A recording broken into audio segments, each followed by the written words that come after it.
I tell you the secret of how anyone can make this special taste very cheaply and healthy. We only need a hot pan, no oil. We need some hazelnuts. Yeah, we need some more hazelnuts. And now we heat the nuts. We roast them a little bit until the shell falls off. Then take a piece of cotton,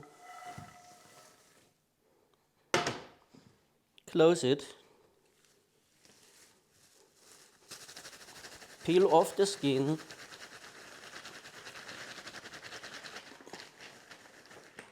and